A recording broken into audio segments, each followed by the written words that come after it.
Hello. Well, it's been a long time, a very long time, since I recorded a podcast. And the time is flying, but thanks. Thank God for Dias. Thank God for Dias. I have to do my homework, even if it's going to be in the last minute or the last day. Actually, I'm pretty early because my homework is due tomorrow. And at the same time, it's good because it's helping me reflect on things. So much happened the last 24 hours. I don't even know where to begin. But I want to share that I went on my father's. I travel far, so I'm in Africa right now. But then I travel far to go see my father's tombstone. I mean, where my father is buried. And that's the first time since he passed, so that's like 7 years. I still can't believe it's been 7 years. And that I haven't gone there.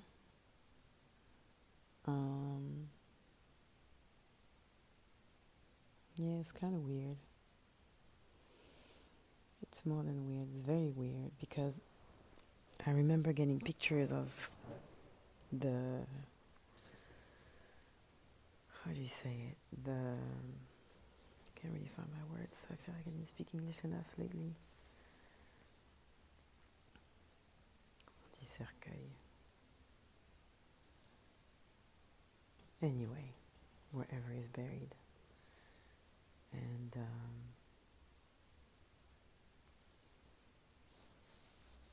yeah, it was a pretty strong moment. But yeah, the strange part is that when you saw the picture and then when you see in reality, right? You felt like in a way like some things that I saw in my mind or like visually and then I manifest. Except for this time, I didn't manifest it, I just saw it, but being there in person is a completely different vibration. And yeah, it's always I mean, my beliefs is that, obviously there's nothing left. Even if that wasn't 7 years, my belief is that we're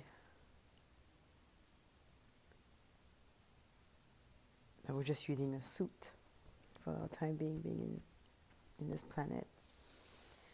And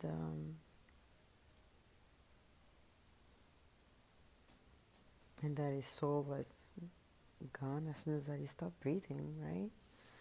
But there's still something symbolic. And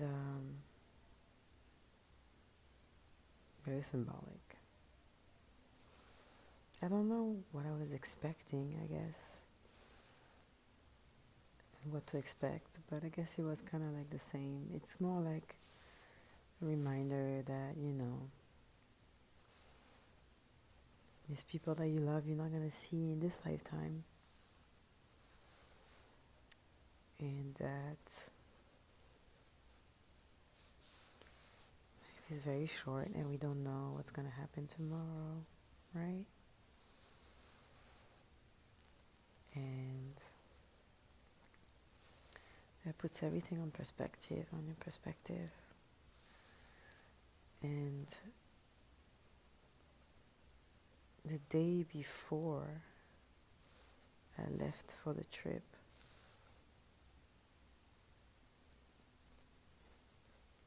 another friend of mine passed away. And so I was crying my eyes out and then trying to sleep for 2 hours, and then we took the bus go to this destination to where my dad is, and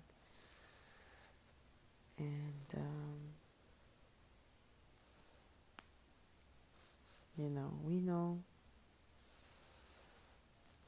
death is part of life. That doesn't make it easier, but it always makes you think more and more about what you want in life, or at least what you don't want, if you don't know what you want. Because there's some people like me that don't know exactly what they want. I have an idea, but there's many things that I still don't know, that I'm still on a quest. I'm still searching. And I just felt grateful I was able to make that trip, because there's many reasons and conditions that would not make me go. One of the reasons is that, so for the Muslim community, if you're on your cycle, you cannot go on anybody's tomb. And like, we have to go, my mom, my sister, and I. And the first time we canceled because the first time everything was good, and then out of nowhere, I mean, it's not out of nowhere, but my sister was on her cycle. And then I checked my calendar, and then I was like, oh my God, I'm about to be on my cycle as well, right before I leave. And thankfully I was able to go. It was like that short window for us to go, to be able to make that trip. And as silly as it sounds, like, there was a part of me that was like, man, like, so if I'm on my cycle, I cannot go on my father's tomb. Like, there's a part of me that's very angry about it. It's like, almost in my head, I was like, that was my goal. That was my goal on this trip, also to go there and pray and really see for my own eyes where he is in the spirit realm, I guess, where he's like, life has ended. And I was very stressed about that. This is so crazy. But I always say the universe always has my back.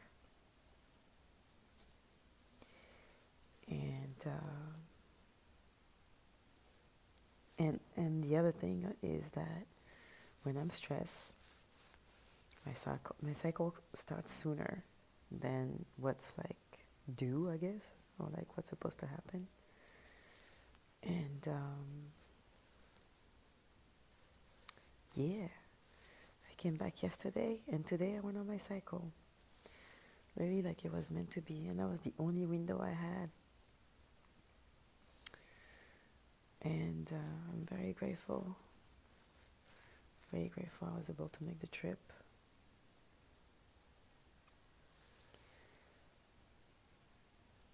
Because I feel like, I mean, it could have been that I cannot go there and being all the way in Africa and not go there. And that's because of beliefs and rituals and stuff. And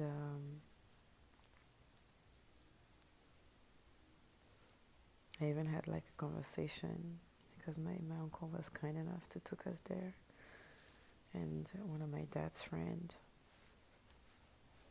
because it's like in a far away land, but a very spiritual town called Tuba. And it's actually called the Saint Town, the Saint City.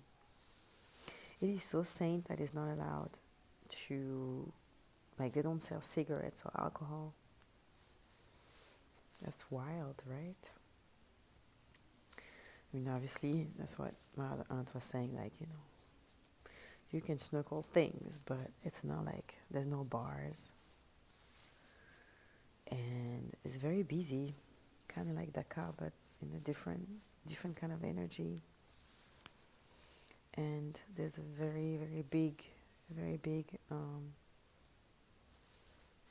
no, not Mecca, um, mosque. I think this is how they call it, like the Muslim church, mosque.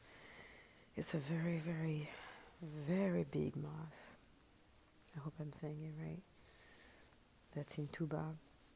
And every year, it's the same as, not as the same as the Mecca, but there's a lot of people coming from all over the world. It's a tradition to go and pray and do a,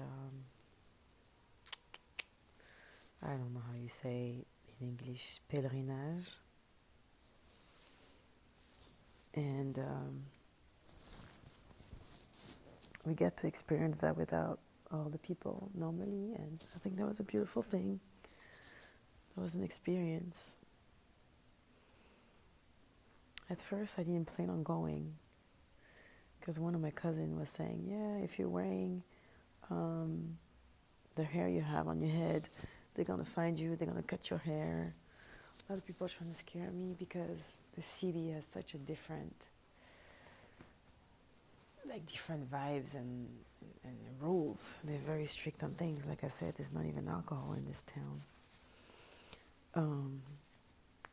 I sound like I want to drink, but that's not what I mean.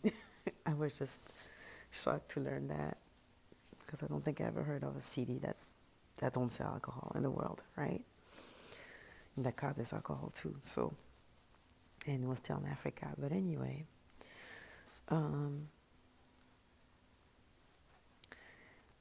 I also went on my grandmother's buried house, where she's buried, and she's buried with her son, and I was just like observing and kind of like, I don't know, communicating in my own way, mainly like sending prayers. And they say here that, it's always good to pray. I mean, regardless if they say that it's good, but I pray and I send like beautiful energy and love in whatever realm they are in. And you can get a lot back. And my cousin, she's so funny. She's like, oh my God, you went on the cemetery. And then she was like, they don't have a lot of visitors, so you gotta be careful when you go there, because your grandma, she's gonna call her friends. She's gonna be like, hey, my granddaughter's coming to visit me. Come say hi. But those people, sometimes they're crazy. Anyway, they try and scare me. But I know some people, they don't like to go. I'm fine, because maybe growing up, I think I was afraid to go, but now I just know that they left their body, unless they probably stay there, but I don't even know I'm going with this.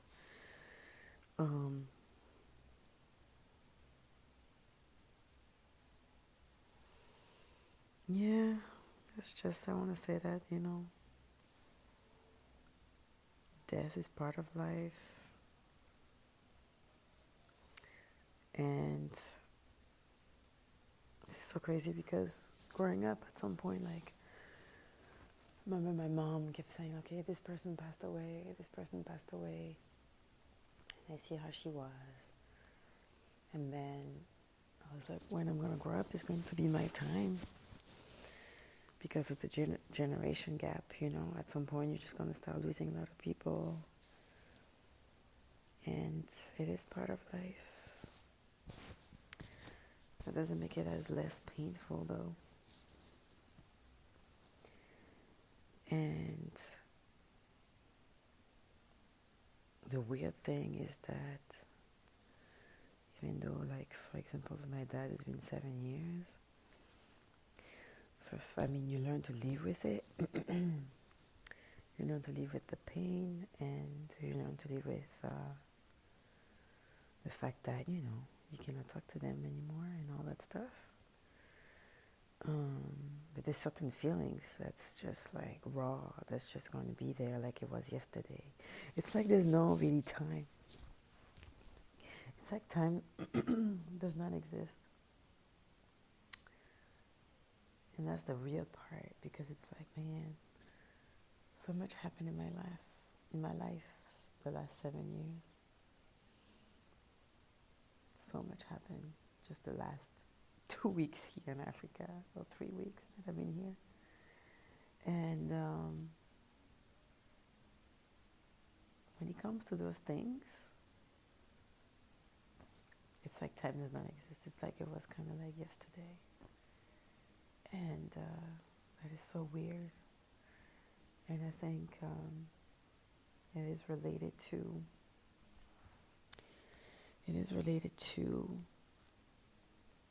the feelings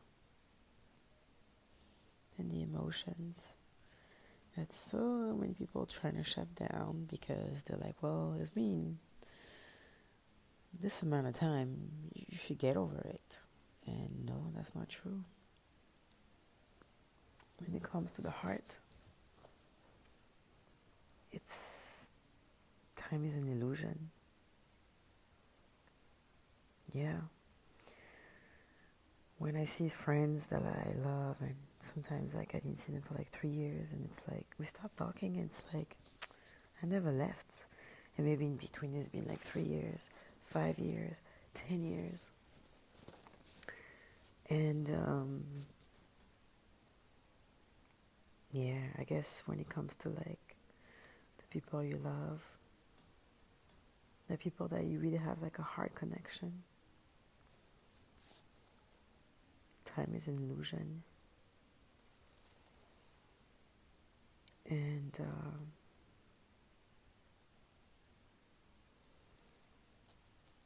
even, I know people talk a lot, and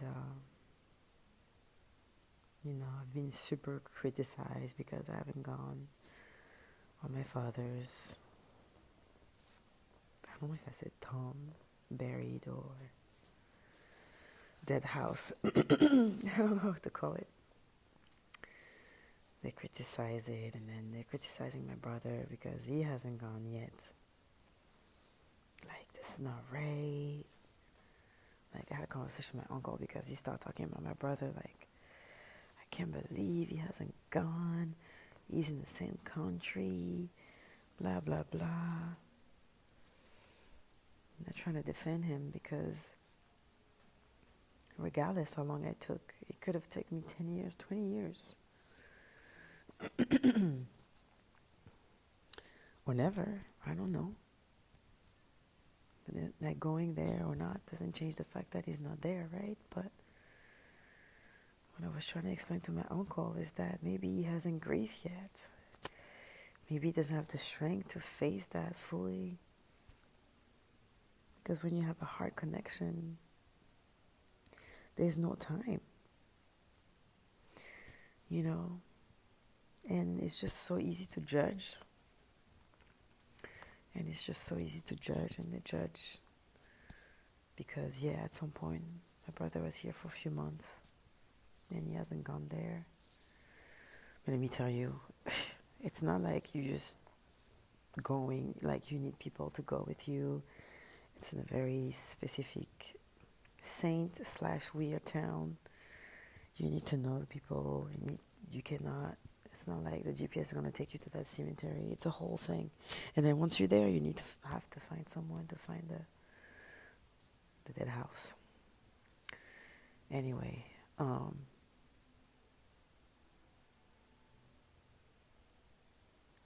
know, you probably hear the music in the background. I think there's a party.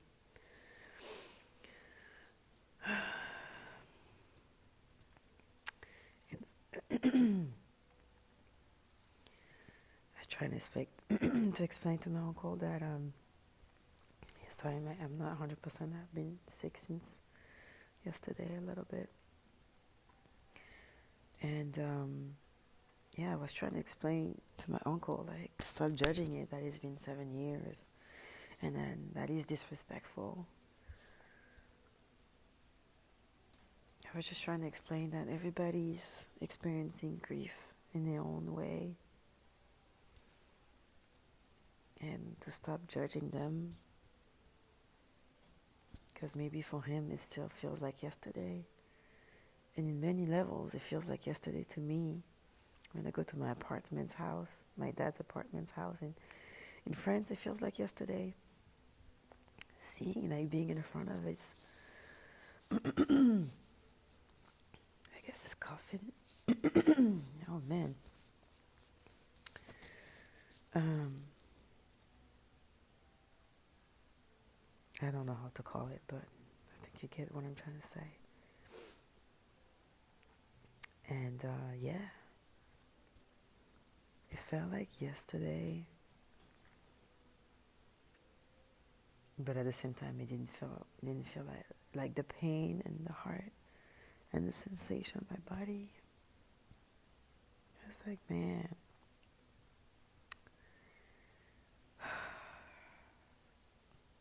I love you. I miss you so much. And there's no time. And I know he's with me. And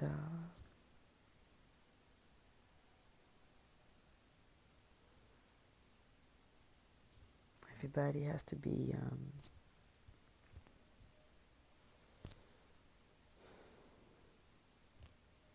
kind when it comes to those things instead of criticizing, because we haven't gone this long. I mean, it's not like your parents is like buried like next door. And you know what? Even if he was gonna be very close to me, who knows? Who knows how long I will took to go there? Because I see it as a healing experience and grieving experience. And there's no time for grieving. Because that's what I was asking my therapist. Like, this is just something, I just know that it's something you learn to live with, but it's not something you're ever going to get over with, obviously. Your parents or your loved ones. It's not, you're never going to get over it. But, yeah, I just wanted to share that. There's so much more I want to say.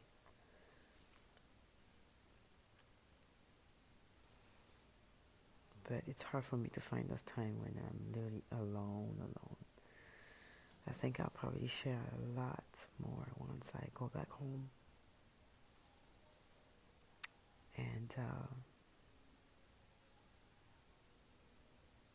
it's so crazy that I'm grieving someone else as I'm going to see my dad. Life is just very interesting. Life is very interesting.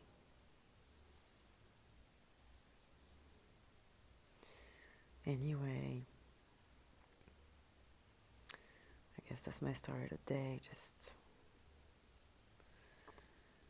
make sure you tell the people that you love them, and cherish all those moments, because you don't know when it's the last time you'll see them in that form. Because, hey, as we know, we're all going to pass once. And some people pass sooner than expected, so